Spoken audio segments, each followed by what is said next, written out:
அண்மைச் செய்தி கிருஷ்ணகிரியில் பள்ளி மாணவியை பாலியல் வன்கொடுமை செய்த வழக்கில் கைதான முக்கிய குற்றவாளி சிவராமன் உயிரிழந்திருக்கிறார்.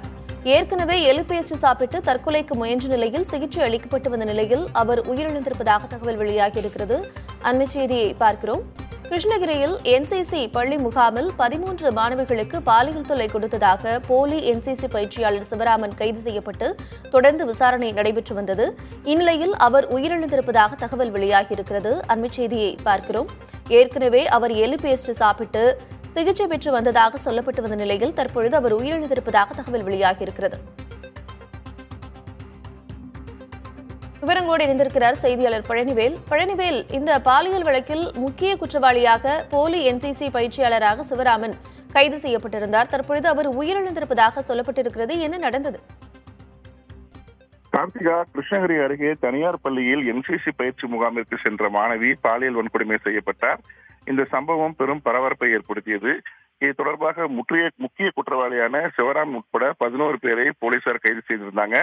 இதுல சிவராமன் கைது செய்யும் போது முதலில் வலது காலில் தப்பிக்க முயன்ற போது வலது காலில் காயம் ஏற்பட்டு அவர் கிருஷ்ணகிரி அரசு மருத்துவமனையில் சிகிச்சை பெற்று வந்தார். பின்னர் அதன் பிறகு அவர் இந்த பாலியல் வன்கொடுமை சம்பவத்திற்கு பிறகு அவர் மனவேதனையில் எலி பேஸ்ட் சாப்பிட்டதாக கூறப்படுகிறது. அதற்கும் சேர்த்து மருத்துவமனையில் சிகிச்சை அளிக்கப்பட்டு வந்தது. கடந்த 2 நாளுக்கு முன்பு அவர் மேல் சிகிச்சைக்காக சேலம் அரசு மருத்துவக் கல்லூரி மருத்துவமனைக்கு அனுப்பி வைக்கப்பட்டார். இந்த நிலையில் இன்று காலை 5:30 மணி அளவில் அவர் சிகிச்சை பலனின்றி உயிரிழந்ததாக கிருஷ்ணகிரி மாவட்ட காவல் கண்காணிப்பாளர் தங்குதலை தெரிவிச்சிருக்காங்க. கார்த்திகா, பழனிவேல், இது தொடர்பாக என்ன மாதிரியான விசாரணைகள் முடுக்கிவிடப்பட்டிருக்கு? ஏன்னா முக்கிய குற்றவாளியாக சிவராமன் தான் கைது செய்யப்பட்டிருந்தாரு. தற்பொழுது அவர் உயிரிழப்பதாக சொல்லப்பட்டிருப்பது மிகுந்த அதிர்ச்சியை ஏற்படுத்தியிருக்கு. நிச்சயமாக கார்த்திகா, இது சம்பந்தமாக தமிழக அரசு ஒரு சிறப்பு குழு, அதாவது சிறப்பு புலனாய்வு குழுவை அமைத்தது.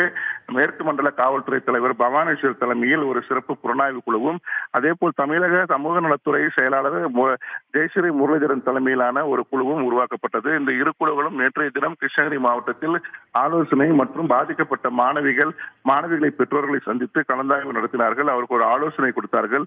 இந்த நிலையில நேற்றைய தினம் ஒரு புகார், மேலும் சிவராமன் மீது நேற்றைய தினம் ஒரு பள்ளி மாணவி பாலியல் வன்கொடுமை புகார் அளித்தார். அதன் பேரில் நேற்று வழக்கு பதிவு செய்யப்பட்டது. அவர் மீது 2 பாலியல் வன்கொடுமை புகார்கள் பதிவு செய்யப்பட்ட நிலையில மேலும் பாதிக்கப்பட்ட மாணவர்கள் அவர்களது பெற்றோர்கள் புகார் அளிக்கலாம் என காவல்துறை சார்பில் தெரிவிக்கப்பட்டிருந்தது. இந்த நிலையில் இன்று காலை ஒரு சிகிச்சை பெறன்று உயிரிழந்திருக்கிறார்.